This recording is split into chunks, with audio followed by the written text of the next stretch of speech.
This is the Maxhub webcam.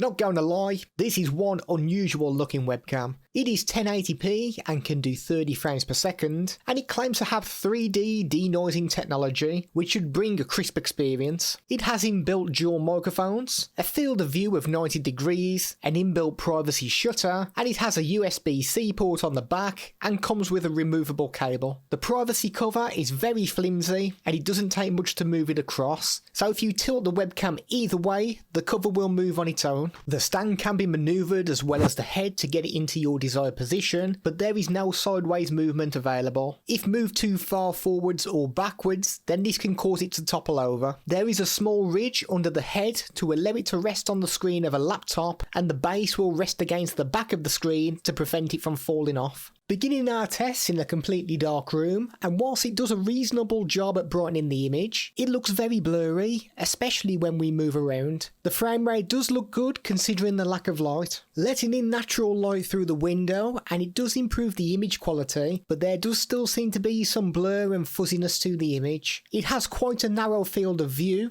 meaning that it's not going to pick up too much of the room behind you, which will be ideal for those remote calls. The frame rate still looks pretty good, but I'm not sure that we are actually hitting those 30 frames per second. Moving on to using a ring light, and once again this improves the overall quality, but I'm not sure about the claims for the 3D denoising technology because the image still looks slightly fuzzy to us. The movement is still not bad, but it still doesn't look as though we're getting those full 30 frames per second, with it looking slightly choppy. Now focusing on a small object, and it doesn't actually look in focus before we even start moving it towards the lens, and as the closer we bring it to the lens, the more out of focus it gets, so it's not going to be a good choice if you need to do anything close up with this webcam. And moving on to a green screen test, and this was an absolute nightmare because the Maxhub kept falling off our screen, but when we finally got it on and used the chroma key filter in OBS, it actually delivered awesome results. We didn't need to mess about with any settings at all, and the green screen was gone.